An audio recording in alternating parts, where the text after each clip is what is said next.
കണ്ണൂർ ജില്ലയിലെ ഇരിക്കൂറിൽ പുഴയുടെ കിഴക്ക് കരയിൽ ഒരു ചെറിയ കുന്നിനു മുകളിൽ സ്ഥിതി ചെയ്യുന്ന ദേവീക്ഷേത്രമാണ് മാമാനം മഹാദേവി ക്ഷേത്രം. മാമാനിക്കുന്ന് ദേവീക്ഷേത്രം എന്നും അറിയപ്പെടുന്നു. കല്യാട് താഴത്ത് വീട് വകയായിരുന്ന ഈ ക്ഷേത്രം ഇപ്പോൾ മലബാർ ദേവസ്വം ബോർഡിന് കീഴിലാണ് പ്രവർത്തിക്കുന്നത്. കണ്ണൂർ ജില്ലയിലെ മാടായി, കളരിവാതുക്കൽ, പള്ളിക്കുന്ന് എന്നീ ദുർഗാക്ഷേത്രങ്ങളുടെ കൂട്ടത്തിൽ തന്നെയാണ് മാമാനിക്കുന്ന് മഹാദേവി ക്ഷേത്രവും കണക്കാക്കപ്പെടുന്നത്. ഹൈന്ദവ ശാക്തേയ വിശ്വാസപ്രകാരം സർവേശ്വരിയായ ആദിപരാശക്തിയാണ് മുഖ്യപ്രതിഷ്ഠ. പണ്ടുകാലത്ത് ഈ പ്രദേശത്ത് മഹാക്ഷേത്രങ്ങൾ ഉണ്ടായിരുന്നതിൻ്റെ അവശിഷ്ട തെളിവുകൾ ഇപ്പോഴുമുണ്ട്. കണ്ണങ്കോട്, ചേറ്റുവട്ടി, പലൂൽ എന്നിവിടങ്ങളിൽ നിന്നും മഹാക്ഷേത്രാവശിഷ്ടങ്ങൾ ലഭിച്ചിട്ടുമുണ്ട്. പരശുരാമന്റെ യജ്ഞഭൂമിയായിരുന്നു ഇവിടമെന്നും വിശ്വസിക്കപ്പെടുന്നു.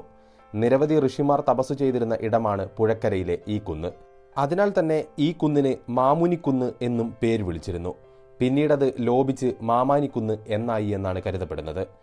ശാക്തേയ പൂജ നടക്കുന്ന ഇത്തരം ഭഗവതി ക്ഷേത്രങ്ങളിൽ ബ്രാഹ്മണർക്ക് പകരം പിടാരർ അല്ലെങ്കിൽ മൂസത്ത് എന്ന സമുദായത്തിൽപ്പെട്ട പുരോഹിതനാണ് പൂജകൾ ചെയ്യുന്നത്.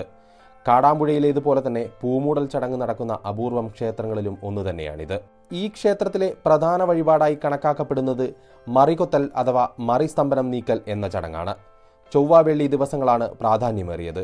ശത്രു സംഹാരവുമായി ബന്ധപ്പെട്ടാണ് മറികൊത്തൽ ചടങ്ങ് നടക്കുന്നത്. കണ്ണൂർ ജില്ലയിലെ തന്നെ പറശ്ശിനിക്കടവ് മുത്തപ്പൻ ക്ഷേത്രം കഴിഞ്ഞിട്ടുണ്ടെങ്കിൽ ഏറ്റവും തിരക്കുള്ള ക്ഷേത്രങ്ങളിൽ ഒന്നുകൂടെയാണ് മാമാനിക്കുന്ന് ക്ഷേത്രം. ഭക്തർക്ക് ഉച്ചയ്ക്കും രാത്രിയും ഭക്ഷണം സൗജന്യമായി നൽകി വരുന്നു. 1980 വരെ കോഴിയെ അറുത്തുകൊണ്ട് ബലി കൊടുക്കുന്ന പതിവ് ഇവിടെ ഉണ്ടായിരുന്നു. പിന്നീട് ഈ ചടങ്ങ് നിയമം മൂലം നിരോധിക്കുകയാണ് ഉണ്ടായത്. പ്രധാനമായ പ്രതിഷ്ഠ എന്ന് പറയുന്നത് ആദിപരാശക്തി ദുർഗാ, ഭദ്രകാളി, ഭുവനേശ്വരി ഭാവത്തിൽ ആണ് എന്നുള്ളതാണ്. അതിനോടൊപ്പം തന്നെ ശിവൻ, ക്ഷേത്രപാലൻ അഥവാ കാലഭൈരവനായും ശാസ്താവ്, നാഗരാജാവ് എന്നീ ഉപദേവതാ പ്രതിഷ്ഠകളുമുണ്ട്. മാമാനിക്കുന്ന് ക്ഷേത്രത്തിന് പിന്നിലെ പ്രധാന ഐതിഹ്യം എന്ന് പറയുന്നത് കാടുകളാൽ ചുറ്റപ്പെട്ട ഇരിക്കൂർ പുഴയുടെ തീരത്തുള്ള ചെറിയ ഗ്രാമത്തിൽ ബ്രാഹ്മണന്മാരായിരുന്നു താമസിച്ചിരുന്നത്. ആ കാലത്ത് അവിടെ 2 ക്ഷേത്രങ്ങളുണ്ടായിരുന്നു. കാടാങ്കോടുള്ള വിഷ്ണു ക്ഷേത്രവും മാമാനിക്കുന്നിലുള്ള ദേവീക്ഷേത്രവും. ടിപ്പുവിന്റെ പടയോട്ടക്കാലത്ത് ഈ 2 ക്ഷേത്രങ്ങളും തകർക്കപ്പെടുകയും ഇവിടുത്തെ ബ്രാഹ്മണന്മാരെ വധിക്കുകയും നാടുകടത്തുകയും ചെയ്തു. വർഷങ്ങൾക്ക് ശേഷം കല്യാട്ട് താഴത്ത് വീട്ടുകാർക്ക് ഈ പ്രദേശത്തിന്റെ അധികാരം വന്നു ചേരുന്നു. ദേവീഭക്തരായ അവർ ദേവപ്രശ്നത്തിൽ ദേവിയുടെ ആഗ്രഹം ശാക്തേയ രൂപത്തിൽ പ്രതിഷ്ഠിക്കാനാണെന്ന് മനസ്സിലാക്കുകയും അവിടെ മഹാദേവി ക്ഷേത്രം നിർമ്മിക്കുകയും ചെയ്തു. ഈ പ്രദേശത്ത് മഹാക്ഷേത്രങ്ങൾ ഉണ്ടായിരുന്നതിന്റെ അവശിഷ്ട തെളിവുകൾ ഇപ്പോഴുമുണ്ട് എന്ന് നേരത്തെ പറഞ്ഞത് അതാണ്. മീനമാസത്തിലെ പൂരോത്സവവും വൃശ്ചിക മാസത്തിലെ കാർത്തിക വിളക്കുമാണ് ക്ഷേത്രത്തിലെ പ്രധാന ആഘോഷങ്ങൾ. മാമാനിക്കുന്ന് ഭഗവതി ക്ഷേത്രം ഈ അടുത്ത കാലത്ത് വാർത്തകളിൽ ഇടം പിടിക്കാൻ മറ്റൊരു കാരണം കൂടെയുണ്ട്.